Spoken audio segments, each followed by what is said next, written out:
चल अकेला चल अकेला चल अकेला, तेरा मेला पीछे छूटा राही चल अकेला। संगीतकार ने ये गीत बनाया था और बहुत ही पॉपुलर हुआ ये गीत और बहुत मीनिंगफुल है, बड़ी गहराई है इसमें। लेकिन जीवन के आखिर में आते हुए बहुत सारी दौलत शोहरत इज्जत पाने के बाद संगीतकार हमारे अकेले रह गए। आज उनकी सालगिरह है और मैं जिक्र कर रहा हूँ ओंकार प्रसाद नैयर साहब के बारे में।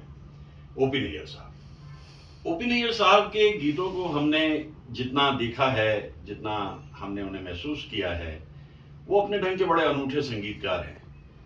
और मैं आज याद कर रहा हूँ कि 1973 में मैं शिमला में 2 रातें मुकेश साहब को सुन चुका था और अगले दिन जो नाइट थी वो थी सी.एच. आत्मा साहब की।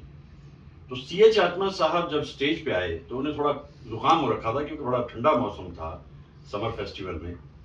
तो वहां आकर कुछ गीत गा के उन्होंने कहा, प्रीतम आन मिलो।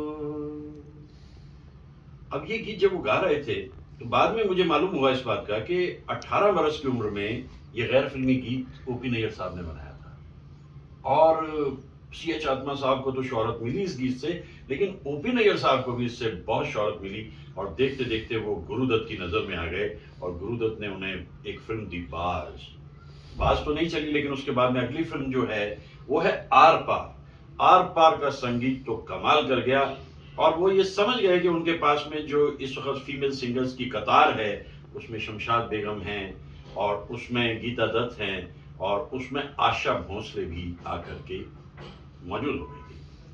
भाई देखिए, एक अजीब किस्म की बातें दुनिया में होती रहती हैं कि न जाने क्या उनकी लता जी के साथ में रंजिश थी। ओपी नैयर साहब खुद इस बात को कहते थे कि दरअसल जिस तरह का संगीत मैं लिल्टिंग बनाता हूँ, ब्राइट एकदम से, वो लता जी की आवाज पे नहीं सूट करेगा, इसलिए मैंने इन गायिकाओं को लिया जिनकी आवाज में एक अजीब किस्म की खनक थी। वॉट जो भी है, मैं ये देखता हूँ कि कितना कुछ हमारे सामने आ जाता है जब हम किसी संगीतकार के बारे में बात कर रहे होते हैं। और मैं आशा भोसले की गाए हुए कितने सारे गीत मुझे याद आते हैं। ये रात फिर ना आएगी तो कमाल की। मैं शायद तुम्हारे लिए अजनबी हूँ, मगर चांद तारे मुझे जानते, अकेली हूँ मैं पिया। ये जो इतना क्लासिकली साउंड गीत बनाया ओपी नैयर साहब ने, मैं सोचता हूँ कि बड़ी अच्छे तरीके से वो समझ गए थे कि किशोर कुमार अच्छे सिंगर तो हैं क्योंकि उन्होंने दिया मेरी नींदों में तुम, मेरे ख्वाबों में तुम। लेकिन बहुत देर तक उसके बाद वो ये भी मान गए कि किशोर कुमार तो अलग तरह के सिंगर हैं और मोहम्मद रफ़ी ही उनके सिंगर हैं, इसलिए ज़्यादातर गीत उन्होंने मोहम्मद रफ़ी साहब से ही गवाए। लेकिन लेटर स्टेज तक आते किशोर कुमार का साथ भी उन्होंने लिया। मैं आज उनके बारे में बहुत कुछ कहने के मूड में हूँ, इसलिए कहना चाहता हूँ क्योंकि दरअसल उस वक्त हम इनकी कदर नहीं कर पाए ओपी नैयर साहब की, क्योंकि इतने सारे संगीतकार हमारे पास थे। लेकिन आज जब हम लौट के देखते हैं तो हम ये सोचते हैं कि वो बच्चा जो 12 बरस की उम्र में एक कोरस में गा रहा है और जिस लिरिसिस्ट ने वो गीत लिखे अजीज कश्मीरी साहब ने, उनके लिए अपनी फिल्म में जगह बनाई ये रात फिर ना आएगी और उसके बाद कई सारे गीत अजीज कश्मीरी। देखिए, साहिर साहब से जो नाइत्तफाकी हुई नया दौर के बाद, तुमसा नहीं देखा शुरू होते ही, उसका फायदा कई गीतकारों को हुआ। एस.एच. बिहारी साहब, अजीज कश्मीरी, शेवन रिजवी, अनजान साहब, इन सब लोगों को ओपी नैयर साहब के साथ काम करने का मौका मिला। मजरू सुल्तानपुरी और जानिसार अख्तर साहब तो वहां मौजूद थे। मैं ओपी नैयर साहब के संगीत को सुनता हूँ, सो फुल ऑफ लाइफ। उनका ऑर्केस्ट्राइजेशन इस किस्म का होता था और उनके जो साजिंदे होते थे वो भी अपनी तरीके से उस संगीत के भाव को समझते थे और सादा सा 12 वर्ष तक अपने घर नहीं गए चूंकि बॉम्बे आ गए थे घर वालों से कहकर के जब तक कुछ बन नहीं जाऊंगा लौटूंगा नहीं। और 12 बरस के बाद में जब घर पहुंचे, वालिद साहब को खुशी हुई कि शेवरले बाहर खड़ी है और उनका बेटा उतर के अंदर आ रहा है। कितनी खुशी होती है माँ बाप को जब उनके बच्चे कुछ काम कर जाते हैं। तो एक अजीब सी कहानी है ओपी नैयर साहब की, और आज हम उसको उनके गीतों के जरिए दोहरा सकते हैं, क्योंकि शोहरत है, इज्जत है, दौलत है, कामयाबी है, सब कुछ पा लेने के बाद में at the end of the journey वो इंसान अकेले है। और बहुत सी डिबेटेबल बातें हैं जिनका हम जिक्र नहीं करते क्योंकि वो संगीतकार इतने बड़े हैं। तो आइए फिर निकलते हैं, बाहर चलते हैं, और आज हम ओपी नैयर साहब के गीतों का जिक्र करते हैं, उनके बारे में बातें करते हैं। ऐसा अद्भुत संगीतकार भी फिल्म इंडस्ट्री में बार बार नहीं आता। आइए चलते हैं, निकलते हैं।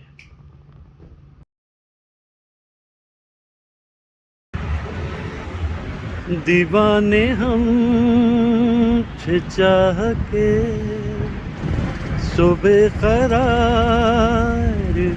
हो लिए, हुजूर की निगाह के गुनाहगार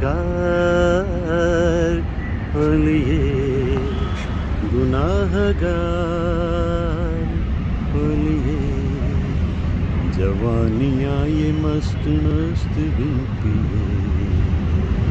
जलाती चल रही है राह में दिए, न जाने इनमें किसके वास्ते हुए, न जाने इनमें कौन है मेरे लिए। आहा हा हा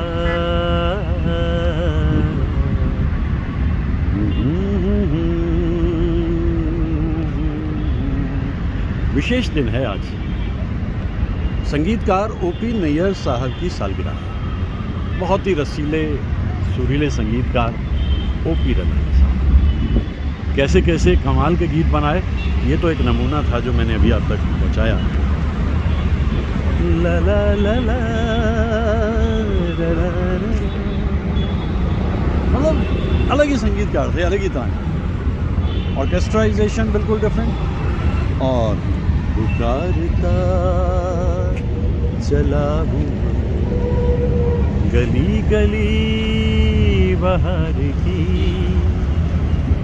बस एक चाह जुल्फ की, बस एक निगाह प्यार की।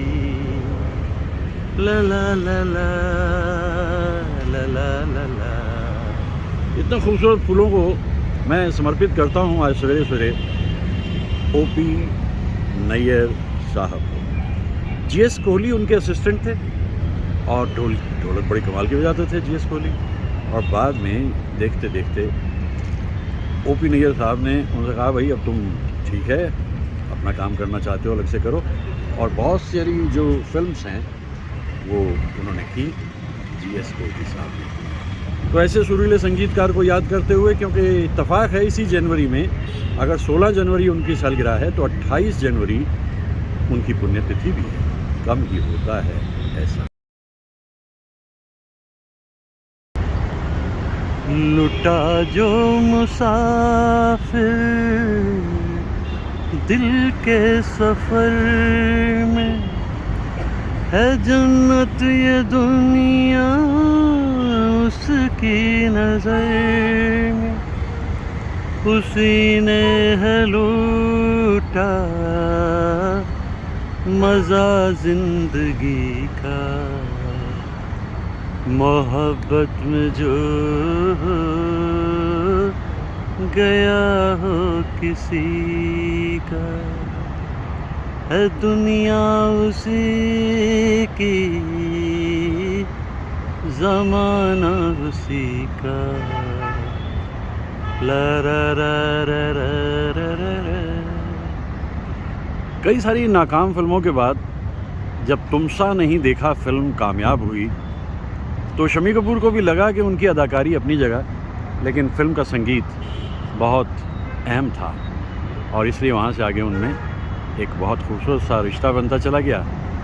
और ये गीत जब पिक्चराइज होना है तो इसमें पहले ही तय है कि जो इंस्ट्रूमेंट प्रोमिनेंट रहेगा वो होगा सैक्सोफोन, और मनोहरी सिंह जी से बेहतर सैक्सोफोन प्लेयर कौन।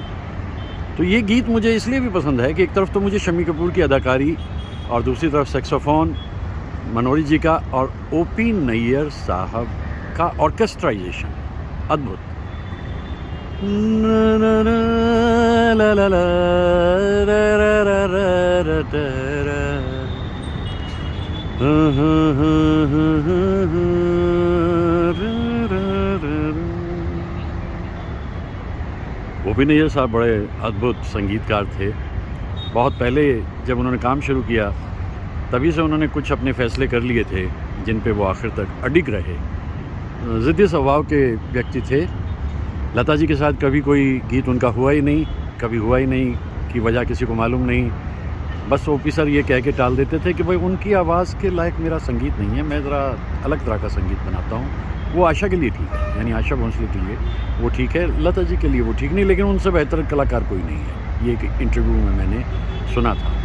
देखिए ये कमाल होता है उन बड़े लोगों का कि नहीं भी अगर किसी वजह से आपस में बनी या कोई नाइत्तेफाकी है, तब भी जो गुण है, जो हुनर है, उसकी तारीफ़ तो वो लोग करते ही थे। ऐसे थे ओपी नैयर साहब। आज उनकी जन्मतिथि पे हम उन्हें याद करते हैं और उनके संगीत को बार बार सुनते हैं।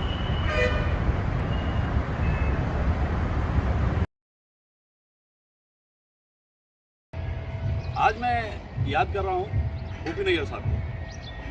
तो महान संगीतकार की कितनी सारी रचनाएं मुझे याद हैं, लेकिन आज मैं एक ऐसी गीत को याद करता हूँ जिसका बड़ा मतलब हमारी ज़िंदगी में रहता है। एक गीत था जो टैगोर साहब के अपने सोच विचार से जुड़ा हुआ था। जोदी तोड़ डाक शुने केव नाशे तो भी एकला चलो। हजारों मील लंबे रास्ते तुझको बुलाते, तुझे टुकड़े सहने के वास्ते तुझको बुलाते। है कौन सा वो इंसान जहां में जिसने दुख ना झेला। चल अकेला चल अकेला चल अकेला, तेरा मेला पीछे छूटा राही चल अकेला। देखिए जब वो तेज तरार गाने बनाते थे तो वो भी रह जाते थे जहन में, लेकिन जब वो ऐसे गहरे गाने बनाते थे, ये कवि प्रदीप के शब्द हैं, मुकेश साहब की आवाज़ है, फिल्म संबंध से, और इसका पैगाम तो कमाल है। At the end of the journey you stand alone. मेरा ख्याल है कि आज उनके बारे में काफ़ी सारी बातें करते हैं, कुछ और आगे बढ़ के।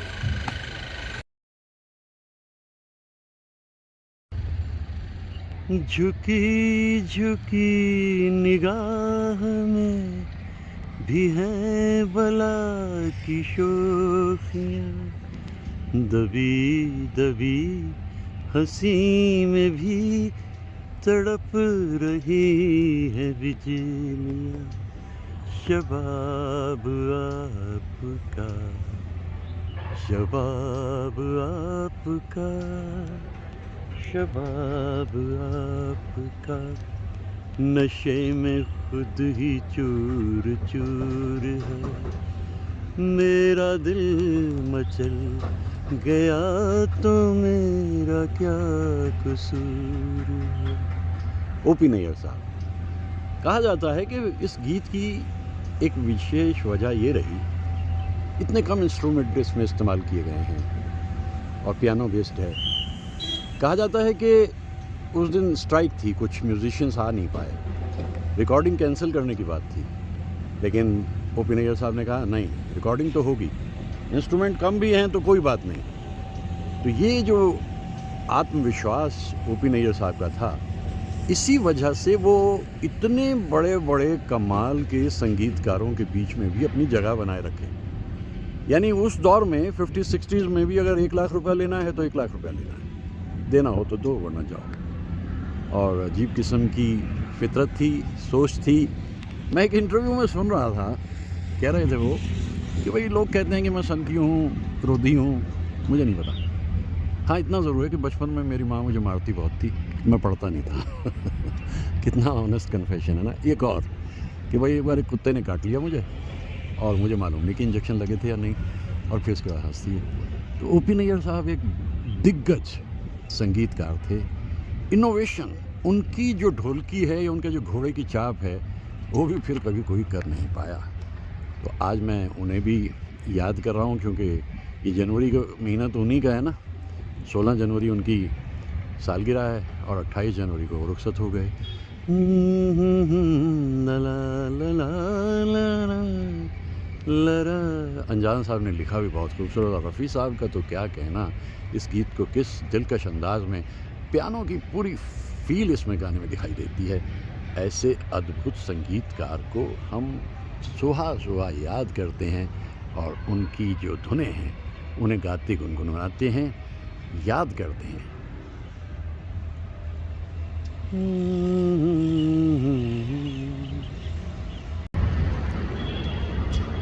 आया था यूं ही बेगाना सा, चल दूंगा कहीं दीवाना सा, चल दूंगा कहीं दीवाना सा।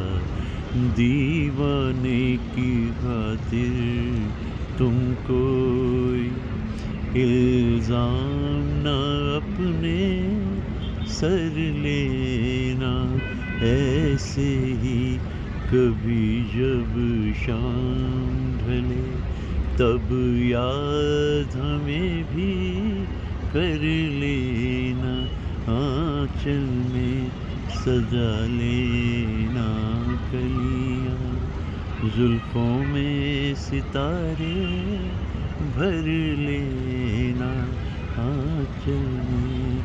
एक डूबती हुई शाम में रफ़ी साहब की इस आवाज़ को जब हम सुनते हैं तो ऐसा लगता है कि कितने अद्भुत गायक थे रफ़ी साहब, और संगीत ओ.पी. नैयर साहब का। क्योंकि आज हम याद ही ओ.पी. नैयर साहब को कर रहे हैं, तो जाहिर है कि उनके गाए रफ़ी साहब के गीत भी अनमोल थे, और जो धुनें बनाते थे ओ.पी. नैयर साहब वो भी निराली होती थी। तो आज उन धुनों को हम याद कर रहे हैं। ये कोशिश हमारी रहती है कि उन कलाकारों को जिन्होंने हमारे ज़िंदगी में इतना सुख भरा, इतनी खुशी दी, उन्हें दिस वे और दैट वे हम याद करें। तो आज अनूठे संगीतकार ओ.पी. नैयर साहब की सालगिरह, और याद आते हुए वो कितने सारे गीत जो उन्होंने अपनी ज़िंदगी में बनाए। पियानो उनका फेवरेट होता था, और सारंगी का भी इस्तेमाल अच्छा करवा लेते थे, और धुनें वो तो कमाल की होती ही थी उनकी।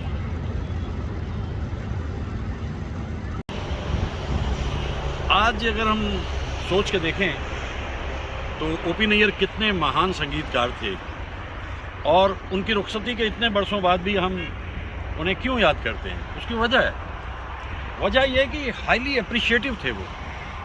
आलोचना करने पे आते थे तो खुल के करते थे, तारीफ करते थे, खुल के करते थे।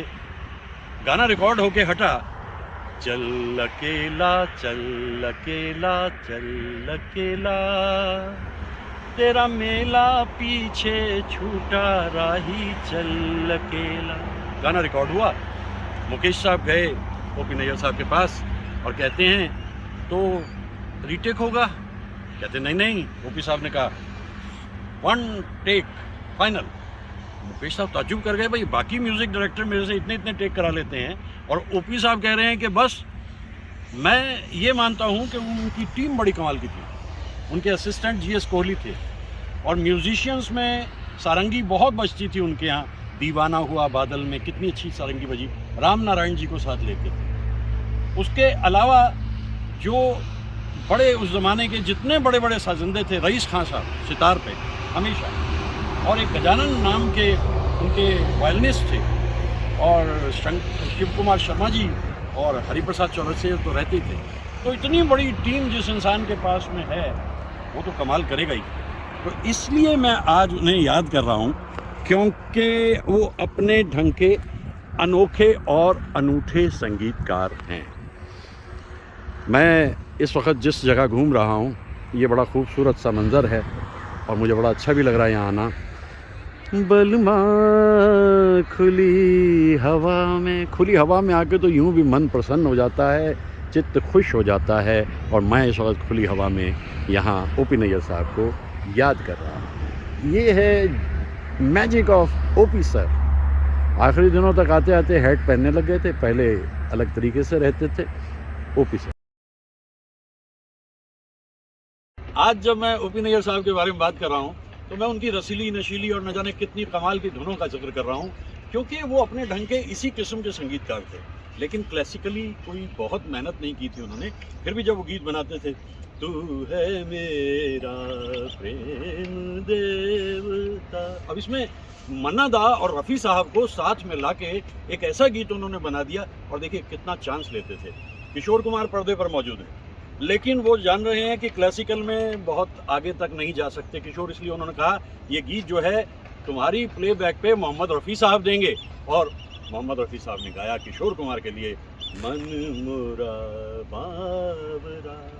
दरअसल तल्ख मिजाज थे, बात नहीं मानते थे किसी की। कितने लोगों से रंजिशें उनकी हुई, साहिर साहब से हुई, आशा भोंसले से हुई, लता मंगेशकर के साथ ज़िंदगी में कोई गाना कभी बनाया ही नहीं। और वो ये कहते थे भाई देखो मेरी अपनी एक इनफरादियत है, उससे कम पे मैं काम नहीं करूँगा। और ये सब करते करते भी इतना लंबा समय ओ.पी. निगर साहब ने हिंदी फिल्म इंडस्ट्री में बिताया। आज मैं उन्हें याद करता हूँ, जनवरी उनका महीना है और उनके महीने में गीतों को हम गाते गुनगुनाते रहेंगे। कुछ और आगे बढ़ते हैं। मैं प्यार का राही हूँ, तेरी जुल्फ के साए में कुछ देर ठहर जाऊं। तुम एक मुसाफिर हो, कब छोड़ के चल दोगे, ये सोच के घबराऊं। मोहब्बत में ऐसा होता है, एक खौफ सा, एक डर सा लगा रहता है कि न जाने ये रिश्ता कब छूट जाए।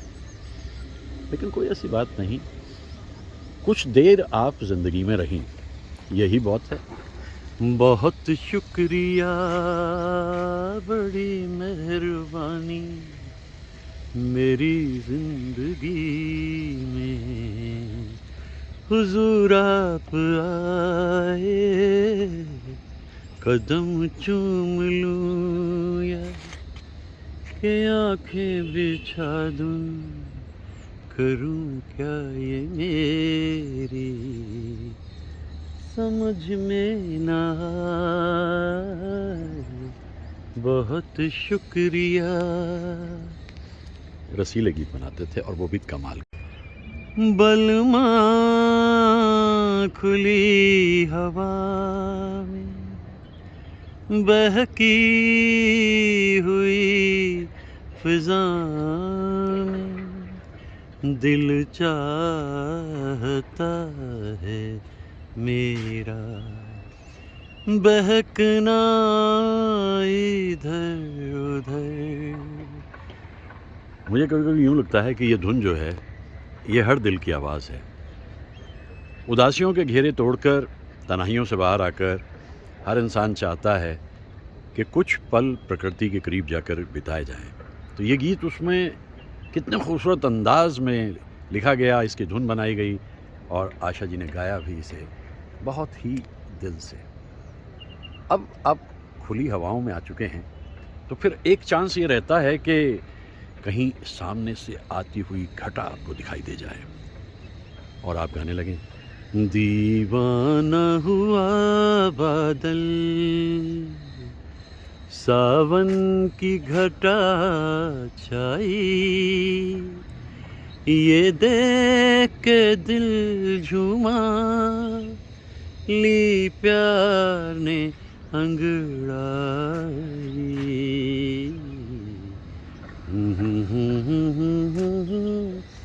ला ला ला। मस्ती और रौनक और खुशी, ये नैयर साहब की धुनों का कमाल होता था। जब मैं उन धुनों को याद करता हूँ तो फिर एक ऐसा भी वक्त आता है जब आप सोचते हैं कि अब तो मोहब्बत परवान चढ़ गई है। इशारों इशारों में दिल लेने वाले, बताए हुनर तूने सीखा कहाँ से। मोहब्बत परवान चढ़ती चली गई, दोस्ती आगे बढ़ती चली गई और इसी तरह जब जाने की कोशिश करता है महबूबा कहती है, जाइए आप कहाँ जाएंगे, ये नज़र लौट के फिर आएगी, ये नज़र लौट के फिर आए। अब तो हम आपकी ज़िंदगी की आदत बन चुके हैं, कहाँ तक जाएंगे, लौट के आप वापस आएंगे, ये हमारा यकीन है। फूलों के खूबसूरत गीत बनाते बनाते एक और बात हमारी समझ में आती है, ये शोर शराबा तो ज़िंदगी का हिस्सा है।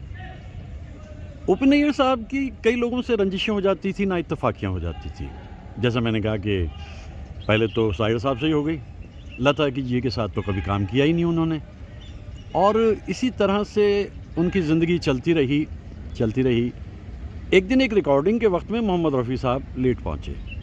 बस फिर क्या था भाई, रफ़ी साहब कहाँ लेट हो गए आप? रफ़ी साहब ने कहा भाई मैं शंकर जयकिशन की रिकॉर्डिंग में थोड़ा वक्त लग गया। तो नैयर साहब कहते हैं कि ठीक है, अब आप उन्हीं के साथ रिकॉर्डिंग करो। इसके बाद कुछ बरस तक दोनों ने साथ काम नहीं किया, लेकिन रफ़ी साहब जानते थे कि नैयर साहब का स्वभाव गुस्सैल है, लेकिन इंसान बहुत अच्छे हैं।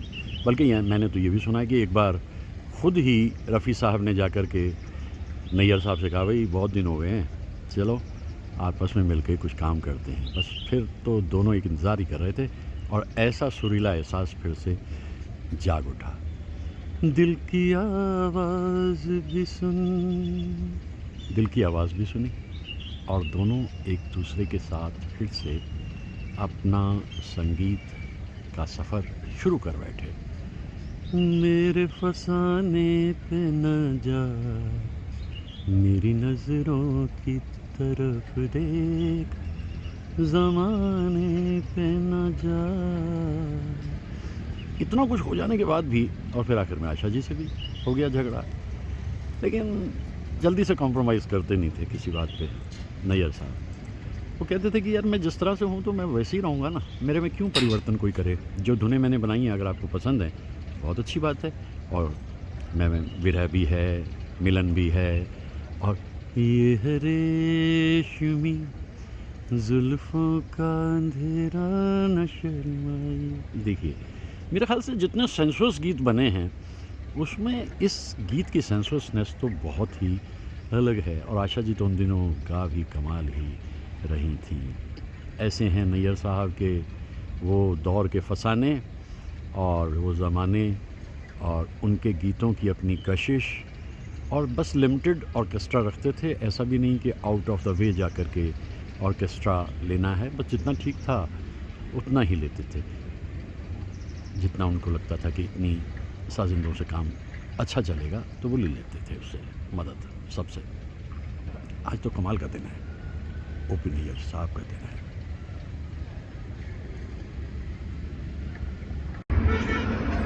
तब के ताल्लुक तो हो गया, फिर वो जगहें याद आती हैं। यही वो जगह है, यही वो फिज़ाएं, यहीं पर कभी आप हम से मिले थे। वो दिन किस तरह हम भला भूल जाएं।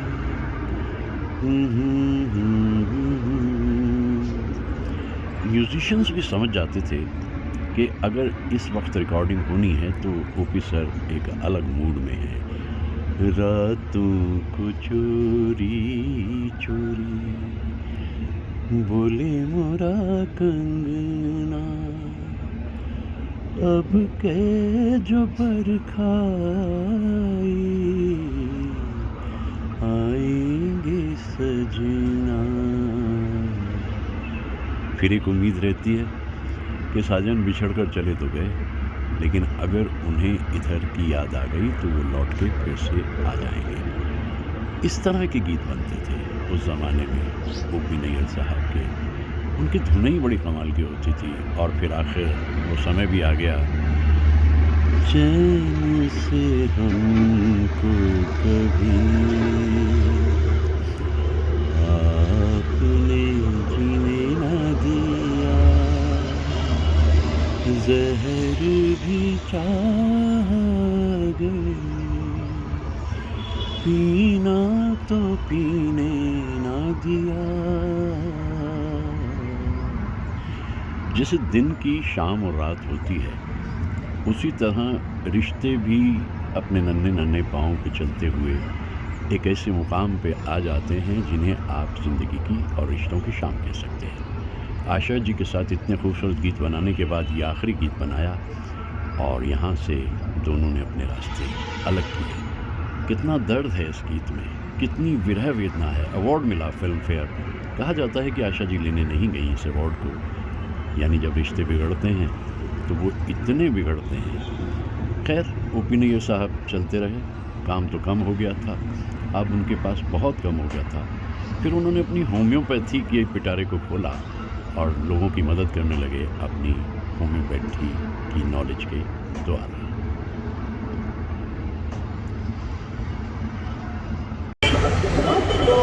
आना है तो आ राह में, कुछ फेर नहीं है, भगवान के घर देर है, अंधेर नहीं है। आना है तो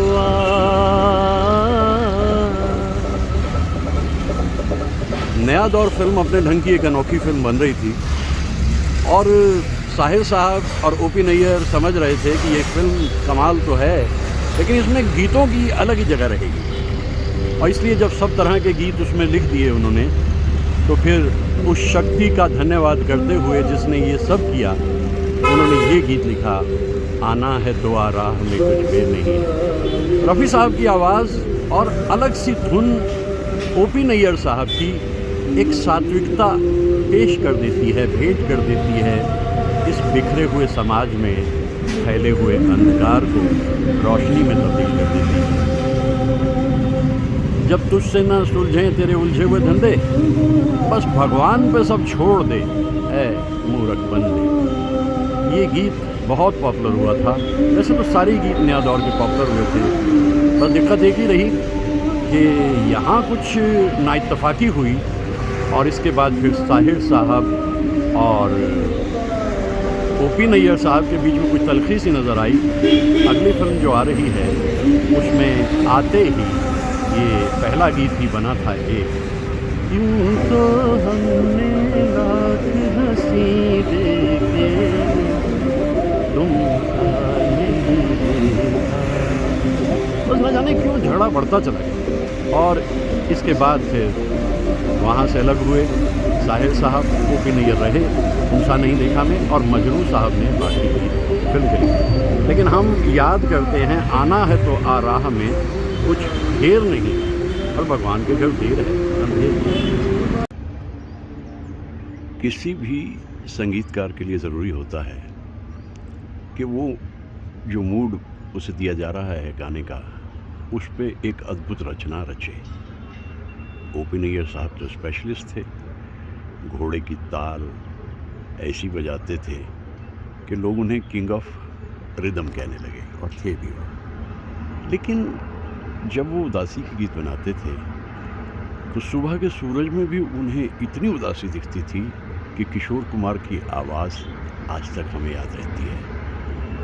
सवेरे का सूरज तुम्हारे लिए, कि बुझते दियों को न तुम याद करना, हुए एक बीती हुई बात हम तो, कोई आंसू हम पे न बर्बाद करना।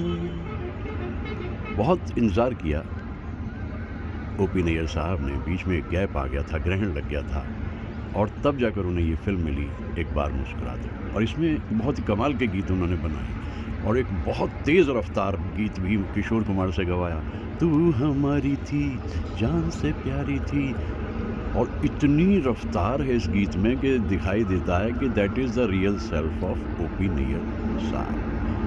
हर टुकड़ा मेरे दिल का देता है दुहाई।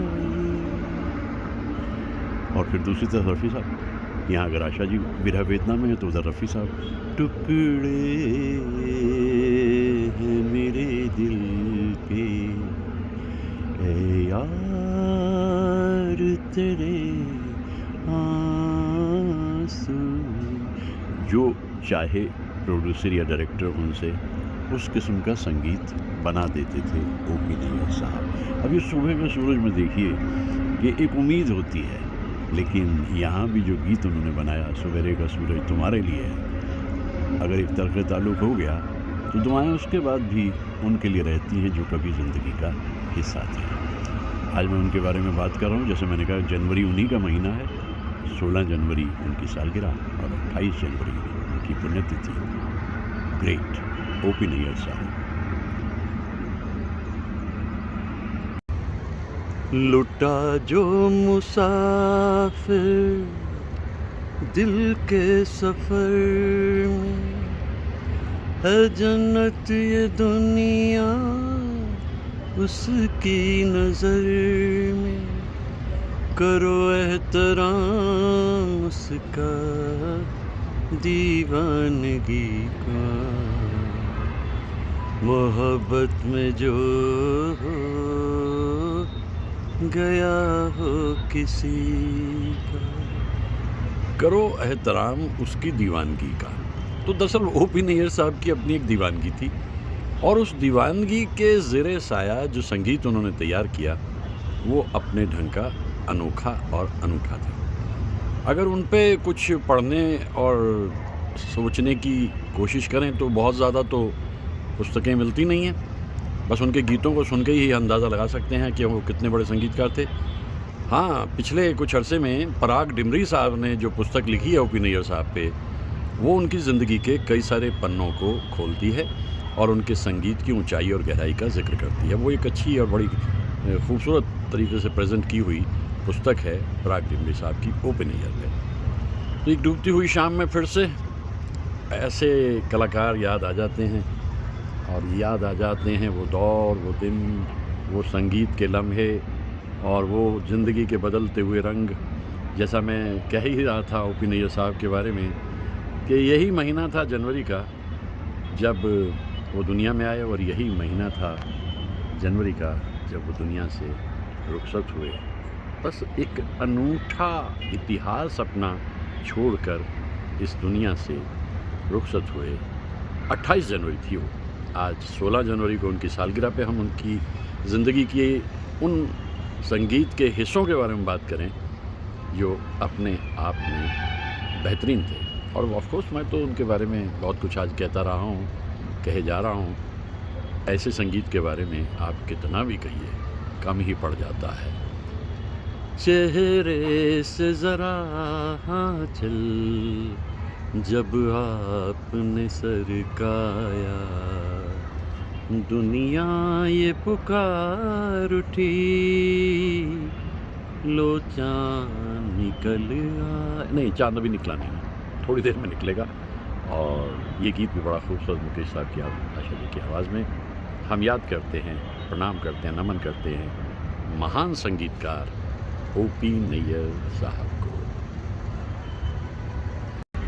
रास्ता जो मिले अनजान कोई, आ जाए अगर तूफान कोई, आ जाए अगर तूफान कोई, अपने को अकेला जान के तुम आँखों में ना आंसू भर लेना।